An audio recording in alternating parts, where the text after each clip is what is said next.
হাজারের উপরে পার ডেতে অ্যাপ্লিকেশন ক্রিয়েট করা হচ্ছে। এবং জবের ক্ষেত্রে যদি আপনি চিন্তা করেন, এখন সবাই মোবাইল রিলেটেড অ্যাপ্লিকেশন তৈরি করতেছে এবং মোবাইলের উপরে সবাই ডিপেন্ডেন্ট হয়ে যাচ্ছে। আপনি যদি মানে ফ্রিল্যান্সিং কিছু সাইটগুলো দেখেন এবং ওখানে গিয়ে সার্চ করে দেখবেন যে আপনার মানে এই মোবাইল রিলেটেড জবগুলো হিউজ পরিমাণে আছে। আচ্ছা, এখন ফোন গ্যাপের কিছু ফিচার সম্পর্কে বলবো। ফোন গ্যাপ আপনার iOS ডিভাইসের জন্য এবং অ্যান্ড্রয়েডের জন্য এখানে যে কয়টা ফিচার আছে, accelerometer, camera, compass, contact, file, geolocation, media, network, notification, এই সবগুলো ফিচারই সাপোর্ট করে। কিন্তু শুধুমাত্র অন্যান্য ডিভাইসের ক্ষেত্রে, যেমন সিমিয়ান আছে, আপনার মাইক্রোসফট মোবাইলের ওএস আছে, সেগুলোর ক্ষেত্রে হয়তো কিছুটা লিমিটেশন আছে, হয়তো জিওলোকেশনটা সাপোর্ট করবে না বা আপনার মিডিয়াটা সাপোর্ট করবে না, এরকম কিছুই আছে। তবে এটা ভার্সন অনুযায়ী ভ্যারি করে। ফার্স্ট যে জিনিসটি ইউজ হচ্ছে এখন অ্যান্ড্রয়েড এবং iOS এর মার্কেট সবচাইতে হাই, এবং সেগুলোর ক্ষেত্রে আপনি এই ফ্যাসিলিটিসটা পাচ্ছেন যে এখানে যতগুলো ফোন গ্যাপের ফিচার আছে সবগুলো আপনি মানে ইউজ করতে পারবেন iOS এবং অ্যান্ড্রয়েডের ক্ষেত্রে।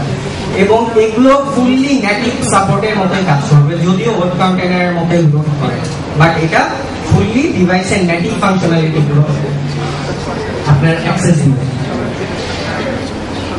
আচ্ছা, এখন কথা হচ্ছে যে আমরা ফোন গ্যাপ দিয়ে যদি অ্যাপ্লিকেশন ডেভেলপ করতে চাই তাহলে আমাদের মানে কি কি প্রয়োজন? ফার্স্ট, অনেকেই উইন্ডোজে করবেন, কেউ লিনাক্সে করবেন, কেউ ম্যাকে করবেন। এখন এখানে আমাদের মানে আরেকটা জিনিস আছে যে আমার মানে প্ল্যাটফর্ম কি অ্যাপ্লিকেশন ডেভেলপ করার জন্য। আরেকটা মেইন ফ্যাক্টর হলো যেটা যে আপনি যদি ফোন গ্যাপ দিয়ে একটা অ্যাপ্লিকেশন ডেভেলপ করেন সেটা যে কোনো ডিভাইসে ডিপ্লয় করতে পারতেছেন, প্রত্যেকটা ডিভাইসের ক্ষেত্রে। তবে আপনার একটা জিনিস খেয়াল রাখতে হবে যে আপনি মানে ফোন গ্যাপের যে ফিচারগুলোর কথা বললাম ওইটা সবগুলো ফিচার শুধুমাত্র iOS এবং অ্যান্ড্রয়েডের জন্য সাপোর্ট পাচ্ছে, বাট কিছু কিছু ফিচার আছে যেগুলো সিমিয়ানে হয়তো সাপোর্ট করবে না। তো সেই ক্ষেত্রে আপনি যখন সিমিয়ানের জন্য ডেভেলপ করবেন সেটাকে আপনার মাথায় রেখে কাজ করতে হবে ওই ফাংশনগুলো। আর মেইনলি যেটা হচ্ছে iOS ডেভেলপমেন্টের জন্য আমার প্রয়োজন হচ্ছে Xcode, iOS এর SDK যদি আপনি ম্যাকে ডেভেলপ করতে চান। আর অ্যান্ড্রয়েড ডেভেলপমেন্টের জন্য আপনি ম্যাকেও করতে পারেন, উইন্ডোজেও করতে পারেন, কিংবা লিনাক্সেও করতে পারেন। সেই জন্য আপনার যেটা প্রয়োজন হবে যে অ্যান্ড্রয়েডের SDK এবং APK লাগবে। প্লাস এর সাথে যদি আপনি মানে আইডি হিসেবে ইউজ করেন তাহলে Eclipse এর আইডিটা ইউজ করতে পারবেন। ব্ল্যাকবেরির জন্য সানের SDK আছে, অ্যাপাচি কার্ট আছে, আর সিমিয়ানের জন্য SDK আছে। এগুলো দিয়ে আপনি এই ধরনের অ্যাপ্লিকেশনগুলো বিল্ড করতে পারবেন। আরো অনেক প্ল্যাটফর্ম আছে, সেগুলোর মানে এখানে স্লাইডে আমি দিতে পারিনি, এগুলো যদি আপনাদের সময় ফোন গ্যাপের সাইট থেকে দেখে নিতে পারবেন। আর ফোন গ্যাপের সবচেয়ে ওয়াও যে ফিচারটা সেটা হলো যে আপনি আপনার কাছে ম্যাক নেই কিন্তু আপনি চাচ্ছেন যে iOS এর জন্য আপনি মানে অ্যাপ্লিকেশন ডেভেলপ করবেন, সেটা কিভাবে পসিবল? অনেকে আমাকে কোশ্চেন করতে পারে এখন, বাট এটার জন্য মানে আমি যেটা বলবো যে ফোন গ্যাপের একটা বিল্ড কি আছে, ওয়েব বিল্ড, যেটা আপনি কোড করবেন এবং তারাই আপনাকে মানে কোন ডিভাইসের জন্য আপনি ডিপ্লয় করবেন, iOS না অ্যান্ড্রয়েড, আপনার মানে অপারেটিং সিস্টেমের উপর ডিপেন্ডেন্ট হতে হবে না। তারা আপনাকে ওই ডিভাইসের জন্য কম্পাইল করে কোডটা দিয়ে দেবে। সো আপনি আপনার ম্যাক নেই, সো নো প্রবলেম, মানে ওয়ারি হওয়ার কিছু নেই। আপনি জাস্ট ওইটা মানে iOS ডেভেলপ মানে iOS ডিভাইসের জন্য যদি ডিপ্লয় করতে চান ফোন গ্যাপ বিল্ডে সেটা করতে পারেন। আচ্ছা, এখন মানে বিজন ভাই দেখাবো যে iOS মানে একটা ফোন গ্যাপ দিয়ে যদি আমি iOS এর জন্য অ্যাপ্লিকেশন ক্রিয়েট করতে চাই তাহলে আমার কি কি করতে হবে। তো ওটা আমি বিজন ভাইকে ফরওয়ার্ড করে দিচ্ছি, উনি আপনাদেরকে সবকিছু ডিসকাস করবেন। iOS এর জন্য আমাদের যেটা লাগবে সেটা হচ্ছে যে iOS SDK আর Xcode। তো আপনি যখন iOS SDK এবং Xcodeটা যখন সেট আপ করতেছি তার মানে আমার 99% কিন্তু সেট আপ হয়ে গেছে অ্যাপ্লিকেশন ডেভেলপ করার জন্য। আর 1% যেটা বাকি আছে সেটা হচ্ছে আমার ফোন গ্যাপটা ইনস্টল করা লাগবে। তো এটা হচ্ছে যে ফোন গ্যাপ যদি আমি ইনস্টল না করি তাহলে আমি ফোন গ্যাপটা অ্যাপ্লিকেশন কিন্তু আমি ক্রিয়েট করতে পারবো না এখানে। তো এর জন্য আমাকে ফার্স্টে কি করতে হবে, ফোন গ্যাপের সাইট থেকে আমরা ফোন গ্যাপটা ডাউনলোড করবো এবং ডাউনলোড করার পর তখন যদি এক্সট্রাক্ট করি জিপ ফাইলটা। তারপর আমরা কি দেখতে পারবো যে এখানে যে বিভিন্ন ডিভাইসের জন্য ফোল্ডার আছে এবং প্রত্যেকটা যেমন অ্যান্ড্রয়েডের জন্য অ্যান্ড্রয়েড আছে, আইওএস এর জন্য আইওএস আছে, এবং এখানে আমরা কি দেখতে পারবো যে অ্যান্ড্রয়েডের জন্য একটা জার ফাইল দেখতে পারবো এবং আইওএস এর জন্য ডিএমজি ফাইল দেখবো। তা আমরা ওইখানে গিয়ে কি করবো, জাস্ট যেমন আমি আইওএস অ্যাপ্লিকেশন ডেভেলপ করতেছি, আমি আইওএস এর ওই ডিএমজি ফাইলটা আমি ইনস্টল করে দিব, বাস দ্যাটস ইট। এখন এটা করলেই আমার দেখা যাবে যে আমার আইওএস অ্যাপ্লিকেশন ডেভেলপ করার জন্য আমার সব সেটআপ আমার কমপ্লিট হয়ে গেছে। তো এখন আমরা কি করি, এখন আমরা জানি যে একটা নতুন প্রজেক্ট ক্রিয়েট করি। যেমন সিম্পল একটা আমরা প্রজেক্ট ক্রিয়েট করি, যেমন আমাদের যে কোনো ল্যাঙ্গুয়েজের শুরুতে আমরা যে জিনিসটা দেখি যে হ্যালো ওয়ার্ল্ড বা এই টাইপের একটা ছোট এই টাইপের আমরা একটা কি করি যে ফোন গেমের একটা প্রজেক্ট ক্রিয়েট করি।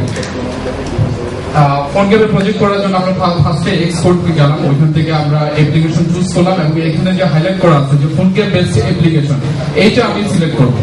এবং ফোন গেম বেসড অ্যাপ্লিকেশনটা সিলেক্ট করার পর তারপর আমি কি করবো, একটা প্রজেক্টের যে নাম আছে সেই নেমটা দিব এবং এটা কোথায় সেভ করবো সেই সেভটা আমি করবো। করার পর আমার হচ্ছে কি আমার এরকম একটা স্ট্রাকচার ক্রিয়েট হবে, প্রজেক্টের স্ট্রাকচার।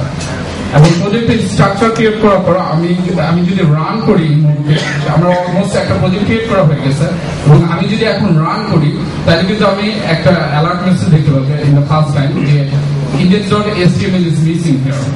তো এটার কারণ হচ্ছে যে ফোন গ্যাপের যে আমরা আছে যে ফোন গ্যাপটা একটা অ্যাপ্লিকেশন করতে হলে এর একটা যে মেইন আমাদের যে কোডগুলো যেখানে থাকে, যেমন আমরা ওয়েবসাইটের কোডগুলোর জন্য www ভিতর রাখি, তো এক্স্যাক্টলি সেম আমার একটা www ফোল্ডার এই প্রজেক্ট স্ট্রাকচারের মধ্যে আমাকে ক্রিয়েট করতে হবে।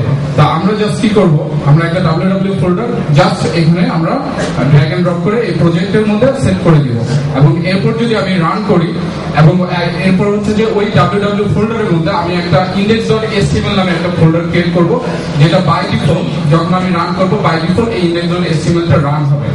এবং তারপর আমি বুঝতে পারবো যে যদি আমি রান করি, যদি আমার আউটপুট এরকম আমি যদি যে HTML এ যে কন্টেন্ট দিয়ে দিব সেটা এইভাবে ডিসপ্লে করবে, তার মানে আমি একটা ফোন গ্যাপ দিয়ে আমার ফোন গ্যাপে প্রজেক্ট স্ট্রাকচার আমি ক্রিয়েট করে ফেললাম এবং একটা অ্যাপস আমি ক্রিয়েট করলাম আর কি ফোন গ্যাপ দিয়ে। তো আমরা অলরেডি জানি যে ফোন গ্যাপের যে আরো ডিভাইস রিলেটেড ফিচার্স আছে, যেটা রঞ্জু ভাই একটু আগে বলে গেছে যে ফোন গ্যাপের এই রিলেটেড এই এপিআই গুলো ফোন গ্যাপ কি করতেছে সাপোর্ট করে। তা আমরা যদি এর কিছুটা নিয়ে একটা দেখি যে অ্যাপস যদি ক্রিয়েট করি যে নেটিভ অ্যাপস, তাহলে কিভাবে আমরা করবো আর কি। এবং এখানেই আমরা দেখবো যে আসলে জাভাস্ক্রিপ্টটা আমরা কিভাবে ইউজ করতেছি যে ডিভাইস রিলেটেড অ্যাক্সেস করার জন্য। তো আমরা ফার্স্টে যেটা করলাম যে ওই লিস্টটাই আমরা এখানে দেখালাম যে আমরা ফার্স্টে একদম শুরুতে একটা সিম্পল নেটিভ অ্যালার্ট মেসেজ দিয়ে দেখাবো যে একটা নেটিভ অ্যালার্ট মেসেজ যদি আমি করতে চাই তাহলে আমি কি করব। এটা হচ্ছে যে নোটিফিকেশন এপিআই ইউজ করে আমরা এই একটা অ্যালার্ট মেসেজ দেখাবো। তা আমার শুরুতে কি করতে হবে, ফার্স্টে আমি যে বললাম যে index.html বা যে HTML করি, আমার ফার্স্ট স্টেপটা হচ্ছে যে আমার phonegap.js আমি যে ডাউনলোড করলাম সেই www ফোল্ডারের মধ্যে যে phonegap.js নামে একটা জাভাস্ক্রিপ্ট আমাকে রাখতে হবে, এবং তারপর ওই স্ক্রিপ্টটা জাস্ট ইনক্লুড করে দিতে হবে হেডার সেকশন। এটা হচ্ছে হেডার সেকশনের মধ্যে জাস্ট phonegap.js টা ইনস্টল করে দিলাম। এবং এরপর আমি কি করবো যে ফোন গ্যাপের যে অন্যান্য যে কোডগুলো লিখবো, এটা কখন লিখবো, যখন আমার পুরো ডমটা আমার রেডি হবে। যেমন আমরা যেই করি কি করি, যেই করি যখন ডম সব রেডি হয়, যখন অন রেডিতে তারপর আমরা কোডগুলো লিখি।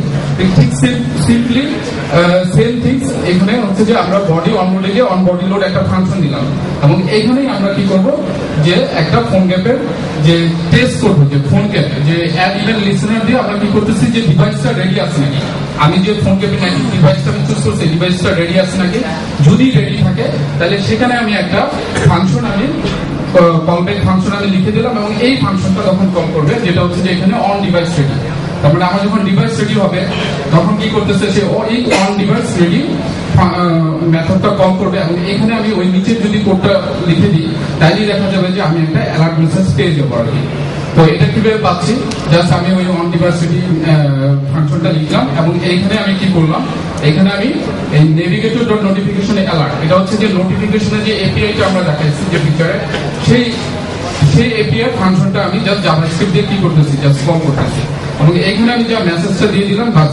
এখন যদি আমি জাস্ট রান করে যদি আউটপুট দেখতে চাই কি অবস্থা, তাহলে আমি জাস্ট সিম্পলি এরকম একটা নেটিভ কি দেখতে পাবো যে আইফোনের নেটিভ একটা অ্যালার্ট মেসেজ দেখতে পাচ্ছি। এবং এভাবেই কি হচ্ছে যে এভাবেই আমরা প্রত্যেকটা প্রজেক্টে এই এপিআই ইউজ করে আমরা কি করতে পারবো যে নেটিভ একটা মোবাইল অ্যাপ আমরা ক্রিয়েট করতে পারবো। তো সেকেন্ড যে প্রজেক্টটা দেখাচ্ছে আবার সেটা হচ্ছে যে আরেকটা এপিআই ইউজ করছি আমরা এক্সিলারোমিটার। এবং এক্সিলারোমিটারটা আসলে কি? এক্সিলারোমিটারটা হচ্ছে যে আমরা যদি দেখি যে আমরা যখন সাপোজ একটা গেম দেখালাম, আমরা যদি জাস্ট মোবাইলটা যখন আমরা আইফোনটা এরকম করতেছি তখন তার একটা পজিশন কি হচ্ছে যে মোশন, ডিভাইসের মোশন একটা হচ্ছে এবং এটা হচ্ছে যে এক্স ওয়াই জেড দ্বারা এই মোশনটা ডিটেক্ট করা হয়। তা আমি যখন আবার ভার্টিক্যাল করি তখন দেখা যাচ্ছে যে এখন যেমন এখানে যখন আমি হরিজন্টাল রাখলাম তখন অবজেক্টগুলো স্ট্রেট আছে এবং আমি যখন ভার্টিক্যাল করলাম তখন অবজেক্টগুলো আস্তে আস্তে আস্তে পড়তেছে, তার মানে মোশনগুলো চেঞ্জ হচ্ছে, মানে এক্স ওয়াই জেড আমার চেঞ্জ হচ্ছে। তো এই এক্স ওয়াই জেডটা হচ্ছে যে ডিভাইস রিলেটেড, এটা হচ্ছে যে অ্যান্ড্রয়েডে যেরকম একরকম হবে আইফোনে ডিফারেন্ট হতে পারে, বাট আমাদের এখানে এত কিছু মানে ফোন গ্যাপে যদি আমি ইউজ করি, আমি জাস্ট ফোন গ্যাপের এক্সেলেটর এপিআইটা ইউজ করলেই হয়ে যাবে। আমার অ্যান্ড্রয়েডে কিরকম আছে বা আইফোনে কিরকম আছে এগুলি আমার কোনো কিছুই হেডেক নেই আমার। তো আমি জাস্ট কি করবো, আমি জাস্ট যে navigator dot accelerometer get current location এটা দিলে আমি কি করবো যে কারেন্ট যে মোশনে যেটা আছে এক্স ওয়াই জেড সেই পজিশনটা আমি পাবো।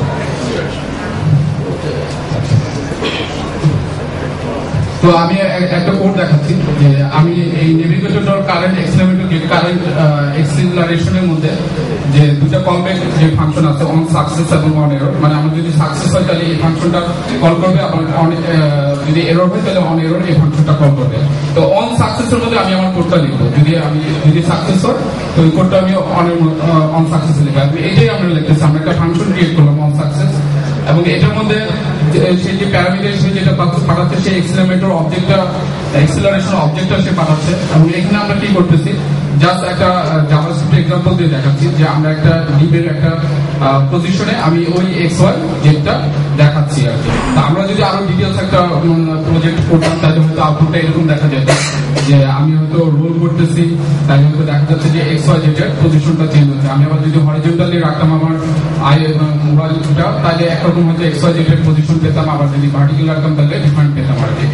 তো এইভাবে আমরা কি করতেছি জাস্ট খালি সিম্পলি এপিআই ইউজ করে আমরা কিন্তু নেটিভ যে আইফোনের মধ্যে এক্স্যাক্টলি আইফোন অ্যাপস যেভাবে আউটপুট দিচ্ছে ঠিক সেভাবেই আমরা কি করতে পারতেছি যে এই জাভাস্ক্রিপ্টের মাধ্যমে এপিআই গুলো ইউজ করে আমরা কিন্তু কি করতে পারতেছি অ্যাপ্লিকেশন ক্রিয়েট করতে পারতেছি।